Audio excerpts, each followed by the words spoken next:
നമ്മൾ ലാസ്റ്റ് വീഡിയോയിൽ പറഞ്ഞിരുന്നത് പോലെ കേരളത്തിൽ നമ്മളുടെ MBBS അലോട്ട്മെൻറ്റ് പ്രോസസ്സിൻ്റെ ആദ്യഘട്ട നടപടി നീറ്റിൻ്റെ മാർക്ക് അപ്ലോഡിംഗ് അത് ഇതുവരെയും ആരംഭിച്ചിട്ടില്ല. അതോടൊപ്പം തന്നെ ഓൾ ഇന്ത്യ തലത്തിലുള്ള കൗൺസിലിംഗ് പ്രോസസ്സ് MCC അത് കൗൺസിലിംഗ് ഷെഡ്യൂൾ അതും റിലീസ് ചെയ്തിട്ടില്ല. അത് ഈ വരും ആഴ്ചകളിൽ ഉണ്ടാവുമെന്നുള്ള പ്രതീക്ഷയോടുകൂടി നമ്മൾ ഇന്നത്തെ വീഡിയോയിൽ ഷെയർ ചെയ്യാൻ പോകുന്നത് MBBS സീറ്റുകൾ, നീറ്റ് വഴി MBBS സീറ്റുകൾ ഏതൊക്കെ സ്ഥാപനങ്ങളിൽ എങ്ങനെയൊക്കെയാണ് അതിൻ്റെ അറേഞ്ച്മെൻറ്റ്. ലാസ്റ്റ് വീഡിയോയിൽ നമ്മൾ കണ്ടിരുന്നു MBBS സീറ്റുകളുടെ സീറ്റ് വിഭജനം കാറ്റഗറി ബേസ് ചെയ്ത് എപ്രകാരമാണ് എന്നതിനെപ്പറ്റി നമ്മൾ കണ്ടിരുന്നു. അപ്പോൾ ഇന്ന് നമുക്ക് ഈ സീറ്റുകൾ, ടോട്ടലുള്ള സീറ്റുകൾ ഏതൊക്കെ സ്ഥാപനങ്ങളിൽ എങ്ങനെയൊക്കെയാണ് ക്രമീകരിച്ചിരിക്കുന്നത് എന്നുള്ളതാണ് ഈ വീഡിയോ വഴി നമുക്ക് കാണേണ്ടത്. അതിൽ ആദ്യം നമ്മൾ മനസ്സിലാക്കേണ്ടത് ഈ കഴിഞ്ഞ വർഷം 2025 ഏകദേശം 24 ലക്ഷത്തോളം കുട്ടികൾ എഴുതിയ നീറ്റ് പരീക്ഷ, അതിൻ്റെ നേർപകുതിയോളം കുട്ടികൾ ക്വാളിഫൈ ചെയ്തിരിക്കുന്നു. ക്വാളിഫൈയിങ് കട്ട് ഓഫ് സ്കോറുകൾ ജനറൽ കാറ്റഗറി, അതേപോലെ തന്നെ ഓരോ റിസർവ്ഡ് കാറ്റഗറിയിലെല്ലാം നമ്മൾ മനസ്സിലാക്കി. അപ്പോൾ ആ 12 ലക്ഷത്തോളം കുട്ടികൾക്ക് അവൈലബിൾ ആയിരിക്കുന്ന സീറ്റുകൾ, ഈ നീറ്റ് വഴി അവൈലബിൾ ആയിരിക്കുന്ന ടോട്ടൽ സീറ്റുകൾ ഏകദേശം 2 ലക്ഷം അടുത്ത് 1,99,262 സീറ്റുകളാണ്. വിവിധ കോഴ്സുകൾ, അതിൽ MBBS ഉണ്ട്, BDS ഉണ്ട്, ആയുഷ് കോഴ്സുകൾ, അതോടൊപ്പം തന്നെ നമ്മളുടെ വെറ്റിനറി സയൻസ്, ആനിമൽ ഹസ്ബൻഡറി, അതിൽ MBBS സീറ്റുകൾ വരുന്നത് ഏകദേശം 1,18,190. കഴിഞ്ഞ വീഡിയോയിൽ പറഞ്ഞിരുന്നു. BDSൽ ഏകദേശം 27,618, ആയുഷ് മേഖലയിൽ ഏകദേശം 1,00,000 സീറ്റുകൾ, അതുപോലെ തന്നെ veterinary science and animal husbandry ഏകദേശം 734 സീറ്റുകൾ. ഇത് കൂടാതെ നമ്മളുടെ BSc നഴ്സിങ്ങിനുള്ള സീറ്റുകൾ, ഇതെല്ലാം ഇതിനുള്ളിൽ ഉൾപ്പെടുന്നു. അതിൽ ഒരു കാര്യം നമ്മൾ ശ്രദ്ധിക്കേണ്ടത്, മേൽ സൂചിപ്പിച്ച നമ്മുടെ MBBS സീറ്റുകൾ, അതോടൊപ്പം തന്നെ BDS സീറ്റുകൾ ഗവൺമെൻറ് പ്രൈവറ്റ് മേഖലകളിലുള്ളതാണ്.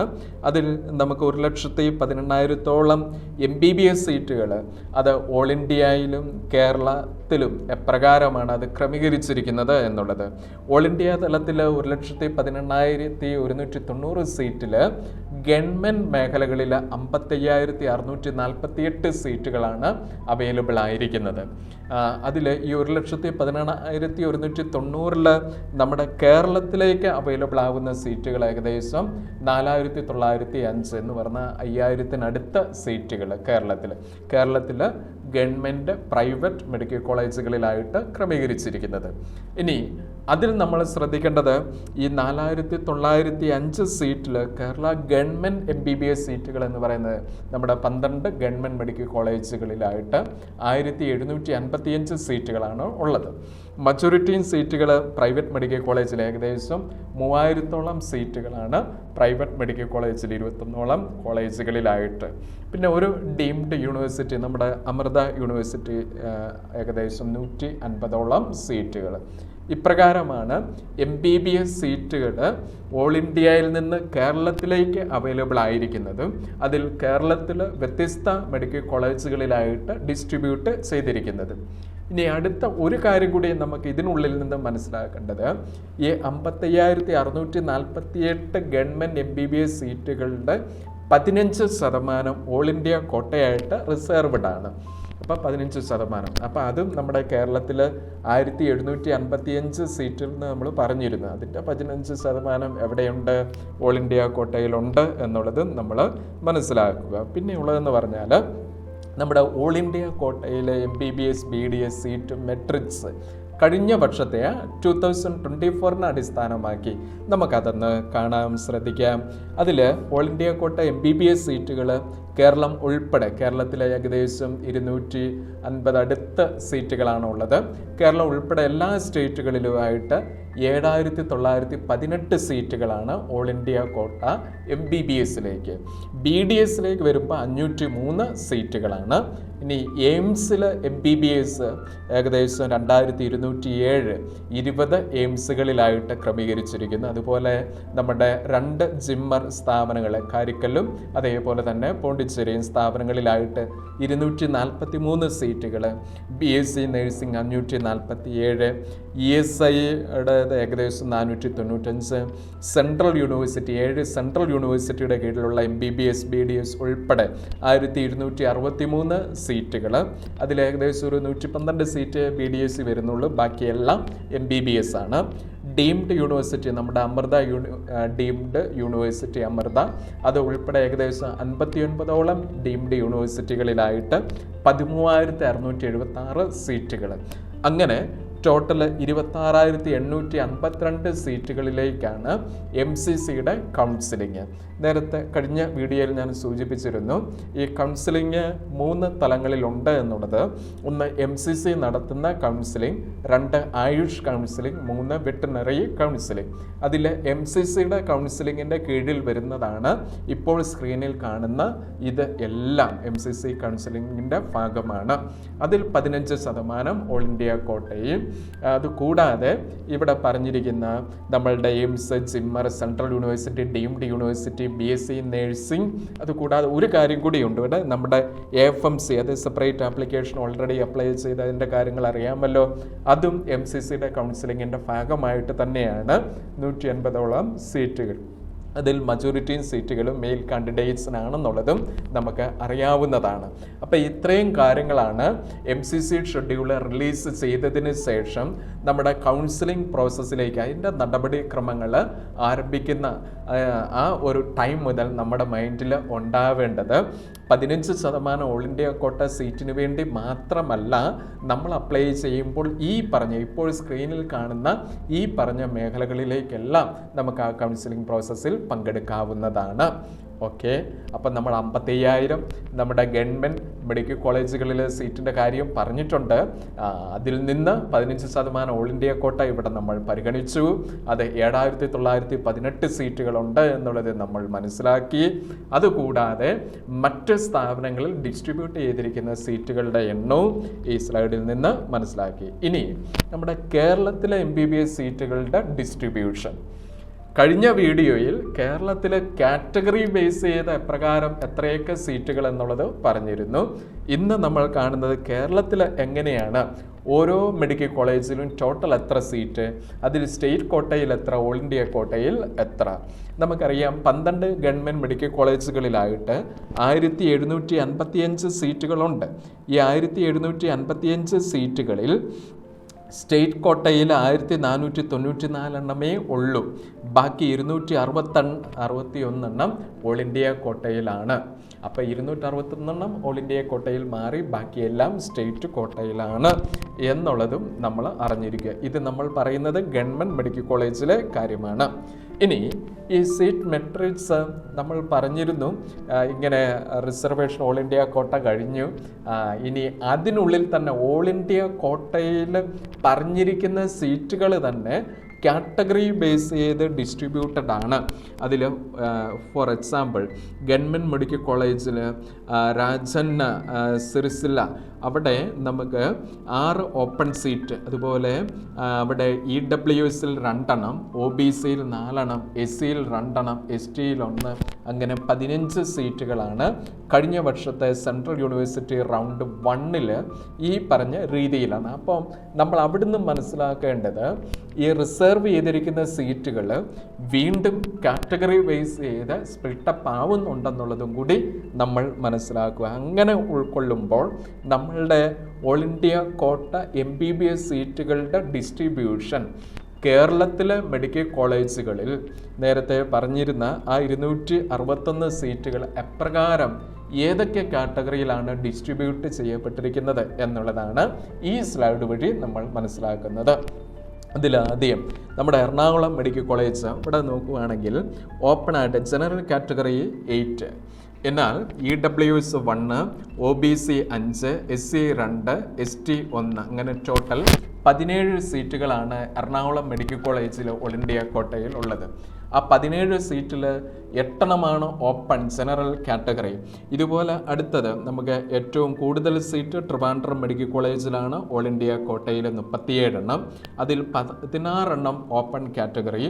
അതിൽ ആ 16 ഓപ്പൺ കാറ്റഗറിയിൽ എന്ന് പറഞ്ഞാൽ ജനറൽ കാറ്റഗറിയിൽ ഇതുപോലെ ഫിസിക്കലി ഹാൻഡിക്യാപ്ഡ്, ഡിസേബിൾഡ് ആ തലത്തിലുള്ളവർക്കായിട്ട് ഒരു സീറ്റ് അവിടെ റിസർവ്ഡ് ആണ്.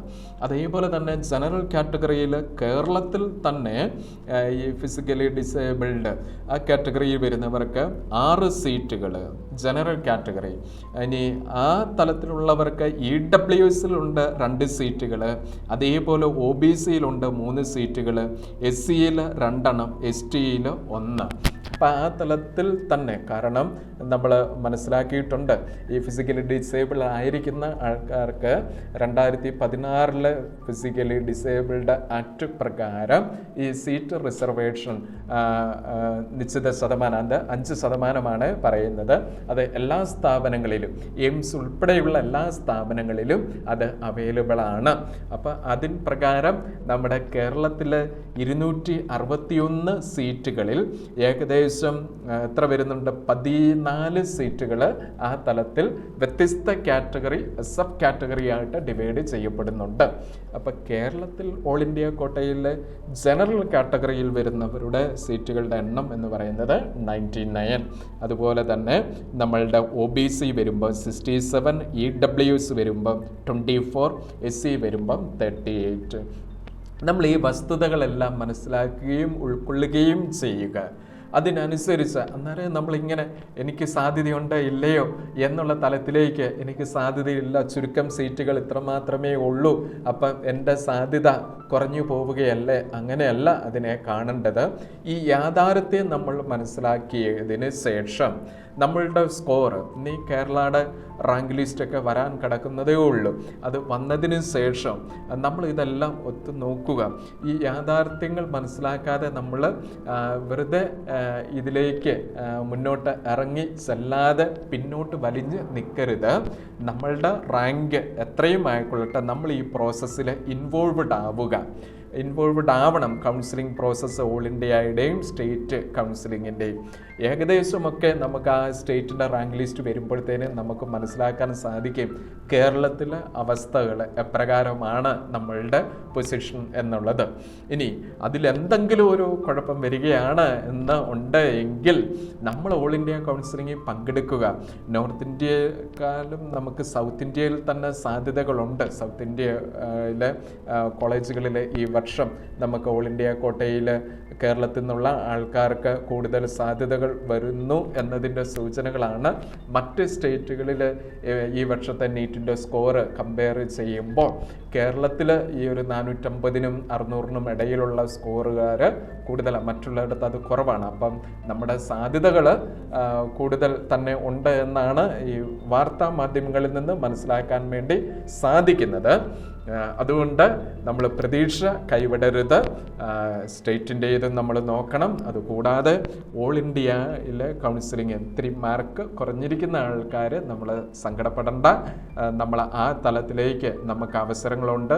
ആദ്യം സൂചിപ്പിച്ചിരുന്നു ഇത്രമാത്രം സീറ്റുകൾ പലയിടത്തായിട്ട് ഡിസ്ട്രിബ്യൂട്ടഡ് ആണ്. എവിടെയെങ്കിലുമൊക്കെ നമുക്കും ഒരു സീറ്റ് കരുതിയിട്ടുണ്ടാവും. ഇനി കഴിഞ്ഞ വീഡിയോയിൽ ഇങ്ങനെ 1-2 പേര് ഈ എയിംസിലെ സീറ്റ് മെട്രിക്സിൻ്റെ കാര്യം ചോദിച്ചിരുന്നു. അപ്പോൾ എയിംസ് നമുക്കറിയാം 20ഓളം എയിംസിൽ ആയിട്ട് 2200ഓളം സീറ്റുകളാണ് ക്രമീകരിച്ചിരിക്കുന്നത്. ആ സീറ്റ് ഡിസ്ട്രിബ്യൂഷനാണ് ഇപ്പോഴത്തെ സ്ലൈഡിൽ കാണുന്നത്. നമ്മുടെ അതിൽ എല്ലാവരും ശ്രദ്ധിക്കുന്നത് നമ്മുടെ എയിംസ് ന്യൂഡൽഹി അല്ലേ? എയിംസ് ന്യൂഡൽഹിയിൽ ഇവിടെ ശ്രദ്ധിക്കേണ്ടത് ഒരു റെഡിങ്ങിൽ സൂചിപ്പിച്ചിരിക്കുന്ന ആ 7 സീറ്റ് ഫോറിൻ നാഷണൽസിന് വേണ്ടി റിസർവ്ഡ് ആണ്. 7 സീറ്റ്. ബാക്കിയുള്ള 125 സീറ്റുകൾ നമ്മുടെ ഇന്ത്യക്കാർക്ക് വേണ്ടി തന്നെയുള്ളതാണ്. അതിൽ ഓപ്പൺ കാറ്റഗറി 46, അതുപോലെ തന്നെ നേരത്തെ പറഞ്ഞ ഫിസിക്കലി ഡിസേബിൾഡ് ആയിട്ടുള്ളവർക്ക് ജനറൽ കാറ്റഗറിയിൽ നിന്ന് ഒരു 3 പേർക്ക് അവിടെ ഉണ്ട്, അവസരങ്ങളുണ്ട് എന്നുള്ള വസ്തുത. അതുപോലെ തന്നെ നേരത്തെ പറഞ്ഞതുപോലെ എല്ലാ കാറ്റഗറി ബേസ് ചെയ്ത് നോക്കുമ്പോൾ നമുക്കവിടെ സീറ്റ് വിഭജനം കറക്റ്റായിട്ട് മനസ്സിലാക്കാൻ സാധിക്കും. ജനറൽ ജനറൽ കാറ്റഗറി 857 സീറ്റുകളാണ് എല്ലാ എയിംസുകളിലുമായിട്ട് ക്രമീകരിക്കപ്പെട്ടിരിക്കുന്നത്. EWSകാർക്ക് നമ്മുടെ 209ഓളം സീറ്റുകൾ, അത് സെൻട്രൽ ഗവൺമെൻറ്റിൻ്റെ EWS സർട്ടിഫിക്കറ്റുകാർക്ക് ബാധകമാണ്. അപ്പോൾ 209 സീറ്റുകളുണ്ട്. OBC കാറ്റഗറിയിലുള്ളവർക്ക് 563 563ഓളം സീറ്റുകൾ, SCക്കാർക്ക് 313 313, STക്കാർക്ക് 157 സീറ്റുകൾ. അങ്ങനെ എല്ലാം കൂടി കൂട്ടി 2207ഓളം സീറ്റുകളാണ് എയിംസിൽ അവൈലബിൾ ആയിരിക്കുന്നത് എന്നുള്ള വസ്തുതയും നമ്മൾ ഇതിൽ നിന്ന് മനസ്സിലാക്കി. അപ്പോൾ ഇത്രയും കാര്യങ്ങളാണ് നമ്മൾ ഇന്നത്തെ വീഡിയോയിൽ നമ്മുടെ നീറ്റ് വഴി MBBS സീറ്റുകൾ ഏകദേശം എത്രമാത്രം ഈ വർഷം കഴിഞ്ഞ വർഷത്തെ അപേക്ഷിച്ച് സീറ്റുകളുടെ എണ്ണത്തിൽ വർധനവ് ഉണ്ടാവാൻ സാധ്യതയുണ്ട് എന്നുള്ളതും നമുക്കറിയാമല്ലോ. കഴിഞ്ഞ കേന്ദ്ര ഗവൺമെൻറ്റിൻ്റെ ബഡ്ജറ്റിൽ പറഞ്ഞിരുന്നതാണ് സീറ്റുകൾ കൂടും, അതനുസരിച്ചുള്ള വർധനവ് ഉണ്ടാവും. അപ്പം നേരത്തെ സൂചിപ്പിച്ച ആ കണക്കിൽ നിന്ന് സീറ്റുകളുടെ എണ്ണത്തിൽ വ്യത്യാസങ്ങൾ വരാം. അപ്പം നമുക്ക് വീണ്ടും പ്രതീക്ഷയ്ക്ക് വകയുണ്ട്. അപ്പം അതുകൊണ്ട് ഇതിൽ നിന്നൊന്നും നമ്മൾ പിന്തിരിഞ്ഞ് വിഷമിച്ച് ആ ഒരു തലത്തിലേക്ക് പോകരുത്. നമ്മൾ ചെയ്യേണ്ട കാര്യം ഇത്രമാത്രം യാഥാർത്ഥ്യങ്ങൾ മനസ്സിലാക്കുക, ഉൾക്കൊള്ളുക, അതിനനുസരിച്ച് മുന്നോട്ടുള്ള നടപടിക്രമങ്ങളിലെ നമ്മൾ പങ്കെടുക്കുക. അതിൽ നമ്മൾ എലിജിബിൾ ആണോ, നീറ്റിൽ എലിജിബിളായി, അതിനനുസരിച്ച് നമ്മളുടെ പരീക്ഷയിൽ നമ്മളുടെ പെർഫോമൻസിനനുസരിച്ച് ലഭ്യമായ ഓൾ ഇന്ത്യ റാങ്ക്, അതിനുശേഷം ഇനി ലഭ്യമാവാൻ പോകുന്ന കേരള റാങ്ക് ഉപയോഗിച്ച് നമ്മളുടെ പാർട്ടിസിപ്പേഷൻ എല്ലായിടത്തും ഉണ്ടാവാൻ നമ്മൾ ശ്രദ്ധിക്കുക.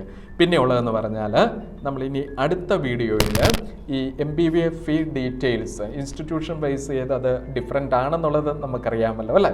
എയിംസിൽ എത്ര, ജിമ്മറിൽ എത്ര, സെൻട്രൽ യൂണിവേഴ്സിറ്റി അല്ലെങ്കിൽ ഡീംഡ് യൂണിവേഴ്സിറ്റികളിൽ എപ്രകാരമാണ് ആ ഫീ ഡീറ്റെയിൽസ്, കേരള ഗവൺമെൻറ് മെഡിക്കൽ കോളേജുകളിൽ എപ്രകാരം, ഇനി ഓൾ ഇന്ത്യ കോട്ട വഴിയാണ് നമുക്ക് അഡ്മിഷൻ കിട്ടുന്നതെങ്കിൽ ആ ഫീ എത്ര, അത് നമുക്ക് അടുത്ത വീഡിയോ വഴി, അതോടൊപ്പം തന്നെ അടുത്ത വീഡിയോ വഴി മറ്റൊരു കാര്യം, നമ്മൾ MBBS മാത്രമേ ഇപ്പോൾ പറഞ്ഞു പോയുള്ളൂ. ഈ കഴിഞ്ഞ 2 വീഡിയോസിലും അപ്രകാരമാണ് അല്ലേ, MBBSൻ്റെ കാര്യമാണ് പറഞ്ഞത്. നമുക്ക് അടുത്ത വീഡിയോയിൽ MBBS അല്ലാതെ മറ്റ് കോഴ്സുകൾ ഏതൊക്കെ, അപ്പോൾ അതും എങ്ങനെ, എത്രമാത്രം സീറ്റുകൾ, എവിടെയൊക്കെ, എങ്ങനെയൊക്കെയാണ് അതിൻ്റെ അറേഞ്ച്മെൻറ്റുകൾ, അത് നമുക്ക് മറ്റൊരു വീഡിയോ വഴി കാണാം. ഓക്കെ, അപ്പോൾ ഇന്നത്തെ വീഡിയോയിൽ ഈ വക കാര്യങ്ങൾ, ഇതേപോലെ ഇൻഫോർമേറ്റീവായിട്ടുള്ള മറ്റ് വീഡിയോസ് നമ്മുടെ ദർശന അക്കാഡമിയുടെ യൂട്യൂബ് ചാനൽ വഴി വരും ദിവസങ്ങളിൽ ലഭ്യമാക്കുന്നതാണ്. Okay, thank you.